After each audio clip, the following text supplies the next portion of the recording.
RAB বিলুপ্তি ও 2 গোয়েন্দা সংস্থা সংস্কারের সুপারিশ গুম কমিশন। চলছে আপিল, নির্বাচনের পরিবেশ ভালো বলছেন সিইসি। নির্বাচন বাধাগ্রস্ত করতে বিভিন্ন সহিংসতার চেষ্টা হচ্ছে, মন্তব্য বিএনপি নেতাদের। প্রশাসন বিএনপির দিকে হেলে পড়ছে, অভিযোগ এনসিপি নেতা নাসির উদ্দিনের। রায়ের বাজারে দাফন করা 8 জুলাই যোদ্ধার পরিচয় শনাক্ত, জানিয়েছে সিআইডি। বাংলাদেশে আইপিএল সম্প্রচার বন্ধের নির্দেশ তথ্য মন্ত্রণালয়ের।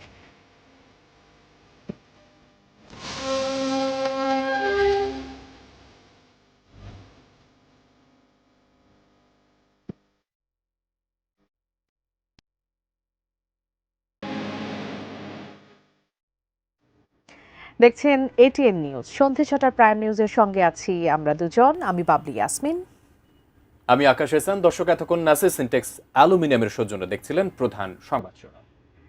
শুরুতেই জাতীয় সংসদ নির্বাচন ও গণভোটের খবর।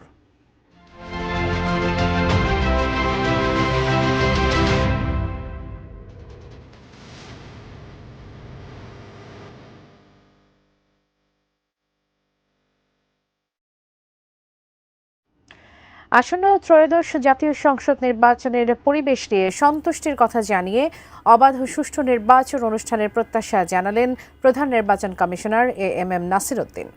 সকালে রাজধানীর আগারগাঁওয়ে নির্বাচন ভবনে আপিলের বুথ পরিদর্শন করে তিনি একথা বলেন।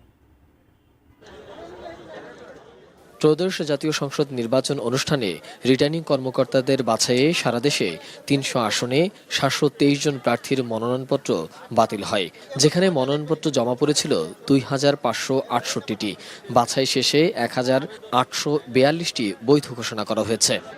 নির্বাচন ভবনের নিচে স্থাপিত বুথে সংক্ষুব্ধ ব্যক্তিরা সকাল 10টা থেকে আপিল জানাতে আসেন। অনেকে যাচাই বাছাই নিয়ে তাদের ক্ষোভের কথাও জানান। এনআইডি কার্ডের যে নাম্বার থাকে একটা আর ভোটার নাম্বার থাকে একটা। এনআইডি কার্ডের নাম্বারটা তো আমরা ওই টাইমে পূরণ করতে পারতাম, কিন্তু ভোটার নাম্বারটা আমাদের বের করতে অনেক সমস্যা হয়ে গেছে। একজন রাজনৈতিক দলের ব্যক্তিত্ব 1% লাগবে না, তা আমার লাগবে কেন? তাহলে এইটা বড় বৈষম্য না? লঘু বিষয়গুলো যদি আপিলে টিকে যায় তাহলে আমার মনে হয় যে নির্বাচনটা আরো ভালো এবং প্রতিদ্বন্দ্বিতামুখী হবে ইনশাআল্লাহ। 9 জানুয়ারি পর্যন্ত আপিল জমাদান প্রক্রিয়া চলবে, পরে শুনানির মাধ্যমে চূড়ান্ত আপিল নিষ্পত্তি করা হবে। যারা বৈধ ঘোষিত হয়েছে তাদের বিরুদ্ধে অথবা যাদের অবৈধ ঘোষণা করা হয়েছে তাদের বিরুদ্ধে উভয়ের ক্ষেত্রেই আপিল করার সুযোগ আছে। সকালে আপিল বুথ পরিদর্শন করেন প্রধান নির্বাচন কমিশনার এএম নাসির উদ্দিন। এ সময় নির্বাচনের পরিবেশ পরিস্থিতি সন্তোষজনক আছে বলে মন্তব্য করেন প্রধান নির্বাচন কমিশনার এএম নাসির উদ্দিন। বলেন, সবার সহযোগিতা থাকলে একটি অবাধ ও সুষ্ঠু নির্বাচন উপহার দিতে পারবেন তারা। We are trying our best. দেখতেছেন তো আপনারা, এখন ধরেন যখন নমিনেশন ফাইল করে অনেক লোক গিয়ে হাজির হয়, রিটার্নিং অফিসারের ওখানে অনেক একটু ভিড় হয়, কিন্তু it will all be over ইনশাল্লাহ। আমরা এখনো কনভিন্সড যে আমরা একদম একটা ফেয়ার অ্যান্ড ক্রেডিবল ইলেকশন ইনশাল্লাহ দিতে পারবো। আপিল দায়ের কার্যক্রম শেষে প্রধান নির্বাচন কমিশনার সহ অন্যান্য কমিশনাররা দাখিল হওয়া আপিল নিষ্পত্তি করবেন। নিষ্পত্তি কার্যক্রম চলবে আগামী 10 থেকে 18 জানুয়ারি পর্যন্ত। মোহাম্মদ সোহাগ বিশ্বাস, এটিএন নিউজ, ঢাকা।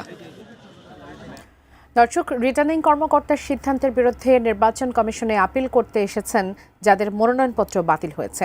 এই মুহূর্তে সেখানে আছেন সহকর্মী মাহফুজা মুসলেহি, যুক্ত হচ্ছে তার সঙ্গে। মাহফুজা মুসলেহি, একটু জানাবেন আপিলকারীরা কি ধরনের সচরাচর কি ধরনের আসলে অভিযোগ এখন পর্যন্ত বলছেন? আপিলের যে প্রথম দিন 5টা পর্যন্ত আমরা দেখেছি যে মোট 42 জন কিন্তু আপিল করেছে রিটার্নিং কর্মকর্তার সিদ্ধান্তের বিরুদ্ধে। হেভিওয়েট খুব বেশি না এলেও একজনকে আমরা উল্লেখ করতেই পারি, তিনি হচ্ছেন ঢাকা 9 আসনের এনসিপি থেকে পদত্যাগ নেয়া স্বতন্ত্র প্রার্থী, যিনি তাসনিম জারা। ডাক্তার তাসনিম জারা এসে এখানে কিন্তু আপিল দায়ের করেছেন তার মনোনয়নপত্র বাতিলের বিরুদ্ধে, এবং তিনি ইতিবাচক একটি আশা প্রকাশ করেছেন নির্বাচন কমিশনের কাছে। তিনি বারবারই বলছেন যে নির্বাচন কমিশন এক্ষেত্রে যেন সুবিচার করে তার উপর, এবং তিনি আইনি লড়াই কিন্তু চালিয়ে যাবেন, এমনটি কিন্তু গণমাধ্যমের সামনে জানিয়েছেন। আমরা জানি যে সারা দেশের 300 আসনে মোট 723টি মনোনয়নপত্র শুধুমাত্র বাতিল করা হয়েছিল এবং এর বিরুদ্ধে আপিল দায়েরের জন্য সকাল থেকেই কিন্তু সারা দেশ থেকে ৩০০ আসনের বিভিন্ন অঞ্চলের যারা মনোনয়ন প্রত্যাশী বা মনোনয়ন বঞ্চিত প্রার্থী তারা কিন্তু নিজেরাই এসে আপিল করেছেন। আবার কেউ কেউ তাদের পক্ষে প্রতিনিধি পাঠিয়ে এখানে আপিল দায়ের করেছেন। আমরা সব মিলে যেটি দেখেছি যে অনেকেই কিন্তু অভিযোগ এনেছেন যে নির্বাচন কমিশন আসলে যেটি বলছে যে তারা আগামী নির্বাচনকে সুষ্ঠু এবং গ্রহণযোগ্য নির্বাচন করতে বদ্ধপরিকর, সেই বিষয়টি সম্পর্কে কিন্তু তারা সন্দেহ পোষণ করেছেন এবং তারা এক রকমের বিক্ষুব্ধতার থেকেই মূলত সংক্ষুব্ধ হয়েই তারা ক্ষোভ প্রকাশ করেছেন এবং বলছেন যে নির্বাচনী যে পরিবেশ ভোটের মাঠে থাকার কথা সেটি কিন্তু নেই। বিশেষ করে মানিকগঞ্জ ৩ আসনের স্বতন্ত্র প্রার্থী আতাউর রহমান আতা এসে কিন্তু বারবার আজকে গণমাধ্যমের সামনে যেটি জানিয়েছেন সেটি হলো যে সম্প্রতি তাকে ডিসি অফিসে রিটার্নিং কর্মকর্তাদের সামনেই কিন্তু হেনস্থা করা হয় এবং এই বিষয়টি কিন্তু তিনি কিন্তু বিএনপির বিদ্রোহী প্রার্থী হিসেবে দাঁড়িয়েছেন এবং এই বিষয়ে তিনি নির্বাচন কমিশনের কাছে সুবিচার দাবি করেছেন এবং যারা আসলে যে প্রার্থী হিসেবে তাকে হেনস্থার শিকার হতে হয়েছে বা যারা করেছে তাদের বিরুদ্ধে তিনি আইনগত যেমন ব্যবস্থা চেয়েছেন, একই সঙ্গে তারা আচরণবিধি লঙ্ঘন করেছেন এমন অভিযোগ এনে তিনি কিন্তু তাদের মনোনয়ন বাতিলের জন্য নির্বাচন কমিশনের কাছে আবেদন করেছেন এই গণমাধ্যমের সামনে। সব মিলে আসলে এই যে আজকের আপিল দায়েরের যেই প্রথম দিন সেটি চলবে ৯ জানুয়ারি পর্যন্ত এবং ১০ জানুয়ারি থেকে ১৮ জানুয়ারি পর্যন্ত এটি নিষ্পত্তি করবে নির্বাচন কমিশন। এই ছিল আমার কাছে বাবলি নির্বাচন কমিশন থেকে সবশেষ পরিস্থিতির খবর। বাবলি, আপনাকে ধন্যবাদ। দর্শক, সহকর্মী মাহফুজা মুসলিহি নির্বাচন কমিশনের সামনে থেকে আমাদের সঙ্গে যুক্ত ছিলেন। ত্রয়োদশ জাতীয় সংসদ নির্বাচনে প্রার্থীদের দাখিল করা হলফনামা যাচাই করবে দুর্নীতি দমন কমিশন দুদক। এ তথ্য জানিয়ে সংস্থাটির চেয়ারম্যান বলেন, যেসব প্রার্থীর সম্পদে অসঙ্গতি পাওয়া যাবে তাদের বিরুদ্ধে ব্যবস্থা নেওয়া হবে। সোমবার সংস্থার প্রধান কার্যালয় রাজধানীর সেগুনবাগিচায় এক অনুষ্ঠান শেষে সাংবাদিকদের প্রশ্নের জবাবে একথা বলেন। নির্বাচন কমিশনকে অনুরোধ করেছি যে আপনারা নিজেরা পরীক্ষা করুন, পরীক্ষা করে আপনারা যদি কোনো স্টেটমেন্টকে আপনাদের মনে হয় সন্দেহজনক, সেটা যদি আমরা দুদক পাই, আমাদের সীমাবদ্ধতা আছে, এই সীমাবদ্ধতার মধ্যেও আমরা সেগুলি পরীক্ষা করব, পরীক্ষা নিরীক্ষা করে বের করার চেষ্টা করব এবং এটার জন্য আমরা দরকার হতেই পারে আমরা আমাদের অন্যান্য কর্মকাণ্ড খানিকটা কমিয়ে নিয়ে এসে হলো এই সময়টায় এই কাজটা আমরা করে যাব। সাবেক প্রধানমন্ত্রী ও বিএনপি চেয়ারপারসন বেগম খালেদা জিয়ার মৃত্যুতে আনুষ্ঠানিক শোক বার্তা পাঠিয়েছেন প্রধান উপদেষ্টা ডক্টর মোহাম্মদ ইউনূস। আজ দলের গুলশান কার্যালয়ে ভারপ্রাপ্ত চেয়ারম্যান তারেক রহমানের কাছে এই বার্তা পৌঁছে দেন প্রধান উপদেষ্টার একান্ত সচিব সজীব এম খায়রুল ইসলাম। এর আগে সেখানে বাম দলগুলোর জোট গণতান্ত্রিক যুক্ত ফ্রন্টের নেতারা তারেক রহমানের সাথে বৈঠক করেন। দেশের বর্তমান রাজনৈতিক পরিস্থিতি, আইনশৃঙ্খলা ও অর্থনৈতিক অবস্থা, উগ্রবাদের উত্থান এবং জাতীয় নির্বাচন সহ বিভিন্ন বিষয়ে আলোচনা করেন তারা। বৈঠকে সিপিবির সভাপতি মণ্ডলীর সদস্য মুজাহিদুল ইসলাম সেলিম, সভাপতি কাজী সাজ্জাদ জহির চন্দন, বাসুদের সাধারণ সম্পাদক বজলুর রশিদ ফিরোজ এবং সহকারী সাধারণ সম্পাদক রাজিকুজ্জামান রতন সহ গণতান্ত্রিক যুক্ত ফ্রন্টের ১৩ নেতা উপস্থিত ছিলেন। প্রধান সমন্বয়ক জুনায়েদ সাকির নেতৃত্বে গণসংহতি আন্দোলনের একটি প্রতিনিধি দল এবং জমিয়তে উলামা ইসলামীর সহ সভাপতি মাওলানা জুনায়েদ আল হাবিব আজ তারেক রহমানের সাথে সাক্ষাৎ করেন।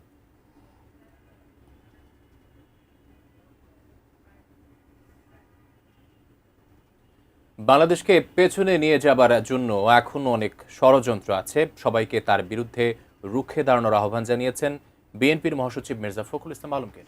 বিএনপি চেয়ারপারসন প্রয়াত খালেদা জিয়ার স্মরণে ব্যবসায়ীদের শোক সভায় এই আহ্বান জানান তিনি।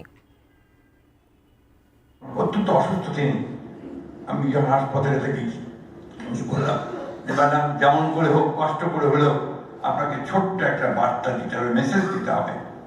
সে বার্তাটি এত কষ্ট, এত নির্যাতন, এত নিপীড়ন, এত অত্যাচারের পরে তিনি যে বার্তাটি দিলেন সেটি প্রথম ছিল প্রতিশোধ নয়, প্রতিহিংসা নয়, আসুন আমরা সবাই মিলে ঐক্যের মধ্য দিয়ে, ভালোবাসার মধ্যে দিয়ে নতুন বাংলাদেশ নির্মাণ করি। নির্বাচন বাধাগ্রস্ত করতে ইদানিং বিভিন্ন সহিংস ঘটনার চেষ্টা হচ্ছে বলে মন্তব্য করেছেন বিএনপি নেতারা। এ ব্যাপারে সবাইকে সতর্ক থাকার আহ্বান জানিয়ে তারা বলেন, অতীতে যে কোনো সংকটে বিএনপি জনগণের পাশে ছিল, এখনও প্রতিরোধ গড়বে। আগামীর রাষ্ট্র পরিচালনার জন্য শীঘ্রই নির্বাচনী ইশতেহার ঘোষণার কথাও জানান তারা। বেগম খালেদা জিয়ার মৃত্যুতে সারা দেশে 7 দিনের শোক কর্মসূচি পালন করছে বিএনপি। প্রতিদিনই বিভিন্ন শ্রেণী পেশার মানুষ শ্রদ্ধা জানাতে যাচ্ছেন বিএনপির প্রতিষ্ঠাতা শহীদ জিয়া রহমান এবং সদ্যপ্রয়াত বেগম খালেদা জিয়ার সমাধিতে। বেলা 11টার দিকে ঢাকা 13 আসনের ধানের প্রার্থী ববি হাজ্জাজকে নিয়ে সমাধিতে শ্রদ্ধা জানিয়ে বিএনপি চেয়ারপারসনের উপদেষ্টা আব্দুস সালাম বলেন, দেশের মানুষের অধিকার প্রতিষ্ঠার জন্য বিএনপিকে প্রয়োজন। মানুষের মৌলিক অধিকার নাই, আজকে স্বাধীনতাকে সুরক্ষিত করতে হলে বিএনপি ছাড়া, যেমন দেশনায়ক তারেক রহমান ছাড়া কোনো বিকল্প নাই। এর কিছুক্ষণ পর শ্রদ্ধা জানান দলটির ভাইস চেয়ারম্যান শামসুজ্জামান দুদু। এ সময় তিনি বলেন, বেগম খালেদা জিয়ার অসুস্থতা এবং মৃত্যুর জন্য আওয়ামী লীগ দায়ী। নির্বাচন সামনে রেখে নানামুখী অপতৎপরতা চললেও একটি সুষ্ঠু নির্বাচনের জন্য কাজ করছে বিএনপি। ইদানিং নানান জায়গায় যেভাবে বিশৃঙ্খলা সৃষ্টি করার চেষ্টা করা হচ্ছে, নির্বাচন খুব অল্প দিনের মধ্যে, সেই জন্য আমাদেরকে ঐক্যবদ্ধ থাকতে হবে যাতে শান্তিপূর্ণভাবে একটি নির্বাচন অনুষ্ঠিত হয় এবং পাশাপাশি আগামী দিনে নির্বাচনকে সফল করা শুরু রাষ্ট্র পরিচালনার জন্য যে ইশতেহার এবং পদক্ষেপ, সেগুলো খুব অল্প সময়ের মধ্যে আপনাদের সামনে এদিকে দুপুরে জাতীয়তাবাদী প্রকৌশলীদের সংগঠন অ্যাবের নেতাদের সঙ্গে নিয়ে শ্রদ্ধা নিবেদন এবং দোয়া শেষে দলটির স্থায়ী কমিটির সদস্য ডক্টর আব্দুল মঈন খান বলেন, অনেকে নিজের স্বার্থে রাজনীতি করলেও দেশের জনগণ এবং গণতন্ত্রের প্রশ্নে বেগম জিয়া ছিলেন আপোষহীন। প্রায় 16 বছর তিনি সংগ্রাম করেছেন স্বৈরাচারী আওয়ামী লীগ সরকারের একদলীয় শাসনের বিরুদ্ধে। রাষ্ট্রপতি ছিলেন, সংগ্রাম করেছেন, জনগণের জন্য কথা বলেছেন, গণতন্ত্রের জন্য তার জীবনকে উৎসর্গ করেছেন। Monirul Islam Mintu, ATN news, Dhaka. এনসিপির মুখ্য সমন্বয়ক নাসির উদ্দিন পাটোয়ারি বলেছেন, প্রশাসন বিএনপির দিকে হেলে পড়ছে। সকালে আধিপত্যবাদ বিরোধী আন্দোলনে জনসম্পৃক্ততা বাড়ানোর উদ্দেশ্যে এনসিপির আজাদী যাত্রা কর্মসূচি নিয়ে রাজু ভাস্কর্যের সামনে ডাকা প্রেস ব্রিফিংয়ে একথা বলেন তিনি। বিস্তারিত জানাচ্ছেন সহকর্মী শেখর আজাদ। আল্লাহ আমাদের সকলকে আপনি মেহেরবানি করে ক্ষমা করে দিন। ঢাকা বিশ্ববিদ্যালয় কেন্দ্রীয় জামে মসজিদে ফজরের নামাজ শেষে শরীফ ওসমান হাদির কবর জিয়ারত করেন এনসিপির মুখ্য সমন্বয়ক নাসির উদ্দিন পাটোয়ারি। পরে রাজু ভাস্কর্যের পাদদেশে প্রেস ব্রিফিং করে আধিপত্যবাদ, সন্ত্রাস, দুর্নীতি ও চাঁদাবাজির বিরুদ্ধে ইনসাফ ও সার্বভৌম বাংলাদেশ পুনর্গঠনে আজাদী যাত্রার ঘোষণা দেন এনসিপির এই নেতা। বাংলাদেশের মানুষ কি চায়? আজাদী, আজাদী। এ সময় এনসিপির দক্ষিণাঞ্চলের মুখ্য সমন্বয়ক হাসনাত আব্দুল্লাহ বলেন, দীর্ঘদিন ফ্যাসিবাদ বিরোধী আন্দোলনে নির্যাতিত বিএনপি ক্রমেই জুলাই আন্দোলন বিরোধীদের কাছে হাইজ্যাক হয়ে যাচ্ছে। শহীদ জিয়ার যেই আদর্শিক যে বিএনপি, এই বিএনপি থেকে ক্রমশ বিএনপি সরে যাচ্ছে এবং বিএনপি কাদের দ্বারা এবং কিভাবে হাইজ্যাক হয়ে যাচ্ছে তা আমরা আমাদের সামনে আমরা দেখতে পাচ্ছি। একই সাথে সাথে নির্বাচনকে সামনে রেখে প্রশাসনের যে নগ্ন ভূমিকা আমরা দেখতে পাচ্ছি তা আমাদেরকে বিগত 3টে ইলেকশনের কথা মনে করিয়ে দেয়। এভাবে যদি চলতে থাকে তাহলে এই সরকারি অর্থ অপচয় করে এই নির্বাচনের কোনো প্রয়োজন নেই। এনসিপি মনোনীত ঢাকা 8 আসনের সংসদ সদস্য প্রার্থী নাসির উদ্দিন পাটোয়ারি বলেন, গোলামীর জোট বাদ দিতেই আজাদির জোটে অংশ নিয়েছেন তারা। এনএসআইর প্রধান গিয়ে মিটিং করলেন, বিভিন্ন প্রশাসনের যারা কর্মকর্তা কর্মচারী রয়েছেন তারা অতি উৎসাহী হয়ে তাদের সাথে যোগাযোগ করলেন। এটা সরাসরি নির্বাচনী যে আচরণবিধি রয়েছে এটা লঙ্ঘন, এবং যে গণতন্ত্রকামী বাংলাদেশে মানুষ যুদ্ধ করেছিল, যে গণতন্ত্রের পক্ষে লড়াই করেছিল, সেই গণতন্ত্র থেকে একটি ফেসিজমের দিকে, একটি ফেসিস্ট কাঠামোর দিকে বাংলাদেশ চলমান হচ্ছে। এজন্য আমরা সকলকে আহ্বান জানাবো, আইন শৃঙ্খলা বাহিনী কোনো দলীয় দাস হবেন না, আজাদির পক্ষে থাকবেন, কারো গোলাম হবেন না। Shekhar Azad, ATN news, Dhaka. গুমের ঘটনায় সবচেয়ে বেশি জড়িত পুলিশ এবং র্যাব। জড়িত অন্যান্য গোয়েন্দা সংস্থাগুলো সরকারি সংস্থার মাধ্যমে রাষ্ট্রীয় সমন্বিত কার্যক্রম হিসেবে গুমের ঘটনা ঘটাচ্ছে। সংবাদ সম্মেলনে এসব জানিয়েছে গুম কমিশন। গুলশানের কমিশন কার্যালয়ে এই সংবাদ সম্মেলনে র্যাবের বিলুপ্তির সুপারিশ করা হয়েছে। কমিশন বাংলাদেশে বলপূর্বক গুম ও মানবাধিকার লঙ্ঘনের অবসান ঘটাতে ব্যাপক প্রাতিষ্ঠানিক ও আইনগত সংস্কারের সুপারিশ করেছে। এর মধ্যে রয়েছে র্যাপিড অ্যাকশন ব্যাটালিয়ন বিলুপ্তকরণ, আভ্যন্তরীণ আইনশৃঙ্খলা রক্ষার দায়িত্ব থেকে সশস্ত্র বাহিনী প্রত্যাহার, সন্ত্রাস বিরোধী আইন 2009 বাতিল বা মৌলিক সংশোধন, সমাজভিত্তিক, এগুলো খেয়াল করেন, সমাজভিত্তিক প্রতিরোধমূলক সন্ত্রাস বিরোধী নীতি প্রণয়ন। Army as a force was not involve in enforce disappearance, force হিসেবে ইনভলভ ছিল না, কিন্তু আর্মির যেসব অফিসার বা এয়ারফোর্সের যেসব অফিসার বা নেভির যেসব অফিসার ডেপুটেশনে ছিল, র্যাবে, এনএসআইতে, ডিজিএফআইতে, most of them have been found to be involved in enforced disappearance and extortion. July গণঅভ্যুত্থানে শহীদ অজ্ঞাত পরিচয়ের 8 জনকে শনাক্ত করেছে পুলিশের অপরাধ তদন্ত বিভাগ সিআইডি। সকালে রায়ের বাজার কবরস্থানে আনুষ্ঠানিকভাবে পরিবারের কাছে শনাক্ত হওয়া কবর হস্তান্তর করা হয়। এই অনুষ্ঠানে সিআইডি প্রধান মোহাম্মদ সিবকাতুল্লাহ জানান, জুলাই গণঅভ্যুত্থানে অজ্ঞাত পরিচয়ের আরও 106টি মরদেহের পরিচয় শনাক্তে কাজ চলছে। মাহাদি সিকান্দারের রিপোর্ট। আদরের সন্তানের কবরের সামনে অঝরে কাঁদছেন মা। জুলাই গণহত্যায় সন্তান হারিয়েও এতদিন জানেননি কোথায় দাফন হয়েছে তার। রায়ের বাজার কবরস্থানে এসে সোমবার জানলেন এখানেই ঘুমিয়ে আছে তার সন্তান। মায়ের কান্নায় ভিজল রায়ের বাজার কবরস্থানের মাটি। জুলাই গণঅভ্যুত্থানে শহীদ অনেককে বেওয়ারিশ হিসেবে দাফন করা হয়েছিল এখানে। আইন শৃঙ্খলা রক্ষাকারী বাহিনীর সদস্যদের গুলিতে প্রাণ হারান তারা। তাদের পরিচয় শনাক্তের চেষ্টা চলছে। এর মধ্যে 8 জনের কবর শনাক্ত করা হয়েছে।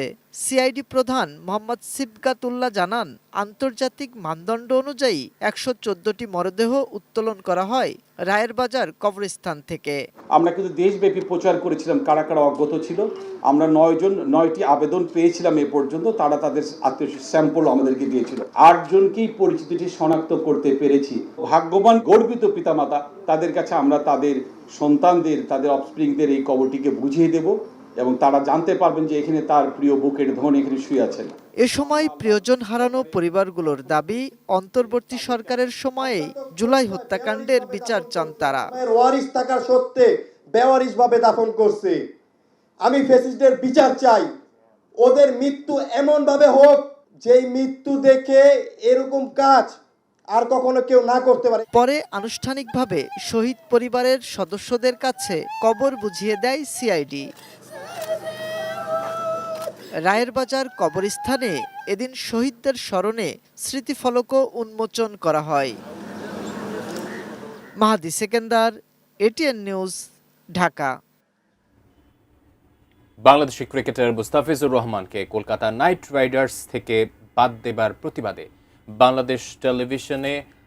বাংলাদেশের টেলিভিশনগুলোতে আইপিএলের খেলা সম্প্রচার বন্ধ রাখার নির্দেশ দিয়েছে সরকার। আইপিএল সংক্রান্ত কোনো অনুষ্ঠানও বাংলাদেশের টেলিভিশনে সম্প্রচার করা যাবে না। সোমবার তথ্য মন্ত্রণালয়ের টেলিভিশন শাখা থেকে এ বিষয়ে একটি আদেশ জারি করা হয়েছে, যেখানে বলা হয়েছে ইন্ডিয়ান প্রিমিয়ার লিগ থেকে বাংলাদেশের পেসার মুস্তাফিজুর রহমানকে কোনো যৌক্তিক কারণ ছাড়া বাদ দেওয়া হয়েছে। এতে বাংলাদেশের মানুষ ব্যথিত ও ক্ষুব্ধ। তাই পরবর্তী আদেশ না দেওয়া পর্যন্ত বাংলাদেশে আইপিএলের খেলা ও অনুষ্ঠান সম্প্রচার বা প্রচার বন্ধের আদেশ দেওয়া হলো।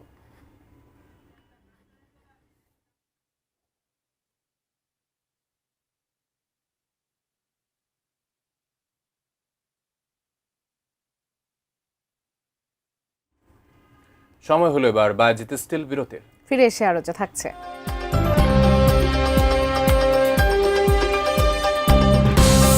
শীতে কাঁপছে দেশ। ঈশ্বরদীতে তাপমাত্রা নেমেছে 8.4 ডিগ্রিতে। এবং হাওরে হলুদ তরমুজ চাষ, কৃষিক্ষেত্রে নতুন সম্ভাবনা।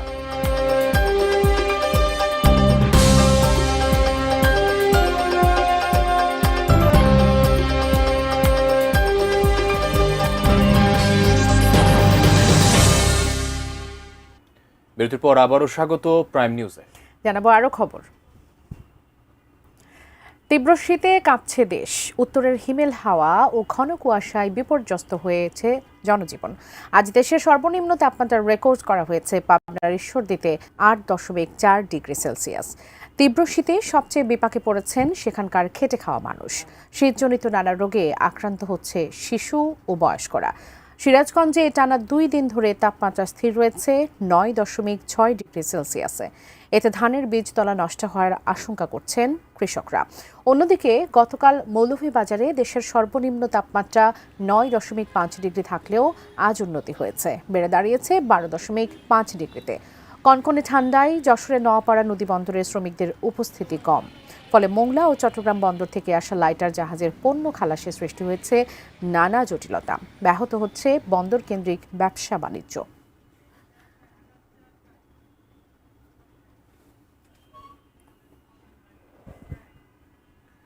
এবার বাণিজ্য সংবাদ presented by Pubali bank PLC.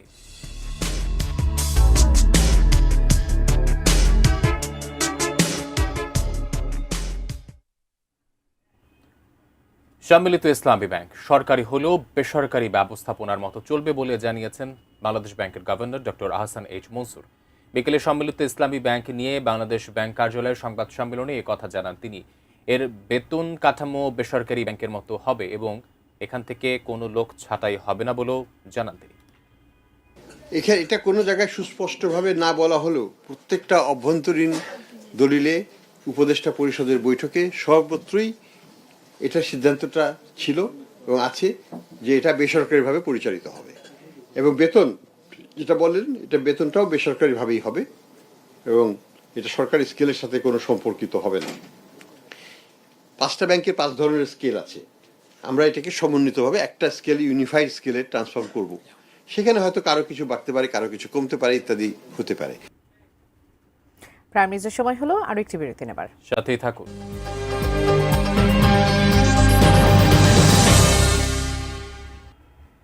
স্বাগত, আবারও দেখছেন প্রাইম নিউজ। এবার নাদিয়া ফার্নিচারের সৌজন্যে আন্তর্জাতিক বাণিজ্য মেলার খবর মেলায় মেলায়।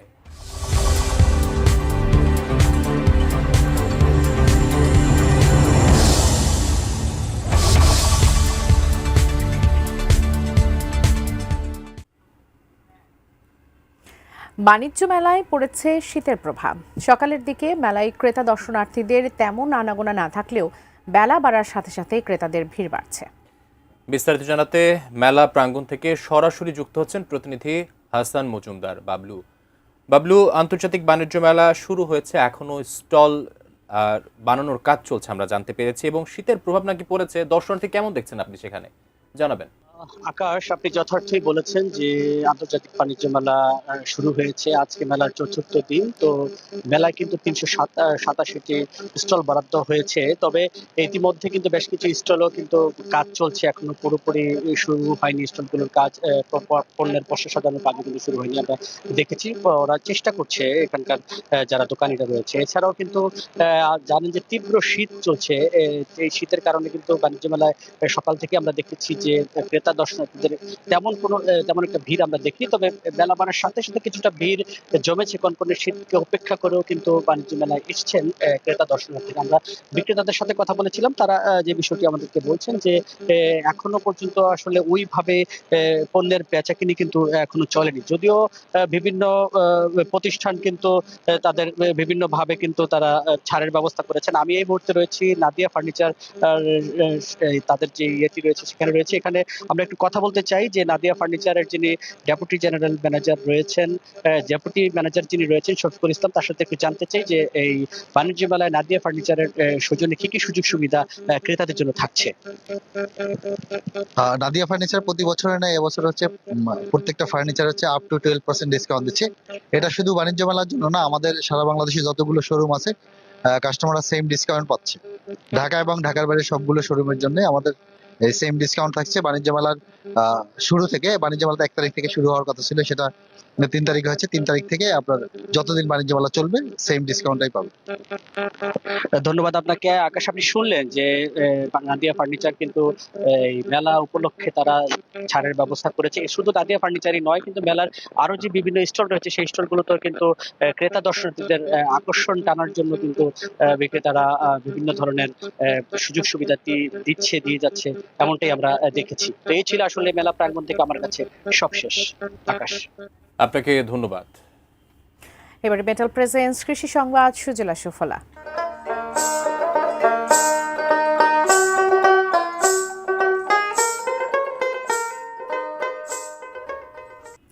হাওরে দোল খাচ্ছে হলুদ তরমুজ, যা হবিগঞ্জের বানিয়াচংয়ের কৃষিক্ষেত্রে এক নতুন সম্ভাবনার সূচনা করেছে। যেখানে স্থানীয় কৃষকরা প্রচলিত ফসলের সঙ্গে চাষ করছেন ব্যতিক্রমে এই হলুদ তরমুজ।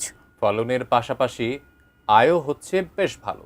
স্থানীয় কৃষি বিভাগের ধারণা ছিল হবিগঞ্জের মাটি তরমুজ চাষের জন্য খুব একটা উপযোগী নয়, কিন্তু সেই ধারণা ভুল প্রমাণ করে সফল হয়েছেন স্থানীয় উদ্যোক্তা শাহজাহান মিয়া। জেলার বানিয়াচংয়ের প্রথমবারের মতো ৩০ শতক জমিতে হলুদ ও সবুজ রঙের তরমুজের চাষ করেছেন কৃষক শাহজাহান মিয়া। ফলনও হয়েছে বেশ ভালো। স্থানীয় বাজারে ১.৫ থেকে ২.৫ কেজি ওজনের হলুদ তরমুজ বিক্রি করছেন কেজি প্রতি ১২০ টাকা, আর সবুজ তরমুজ বিক্রি হচ্ছে ১০০ টাকা কেজি দরে। ভাটি অঞ্চল হিসেবে বানিয়াচংয়ের তরমুজ চাষ একেবারেই নতুন। কৃষি বিভাগ বলছে, শাহজাহানের সফলতার পর অন্য কৃষকদের উদ্বুদ্ধ করছেন তারা।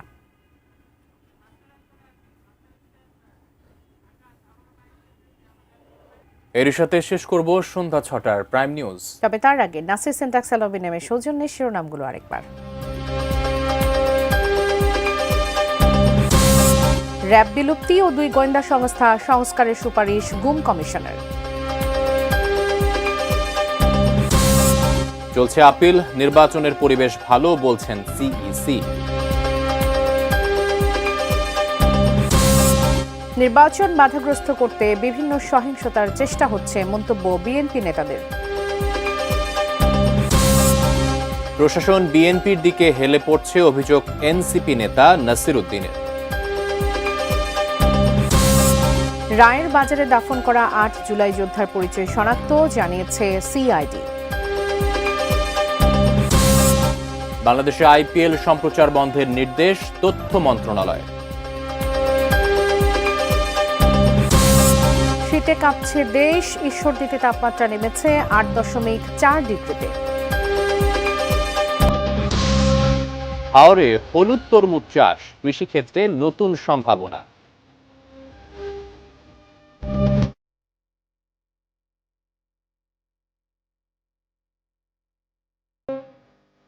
এই ছিল সন্ধ্যা ৭টার প্রাইম নিউজে। এতক্ষণ সাথে থাকার জন্য ধন্যবাদ সবাই।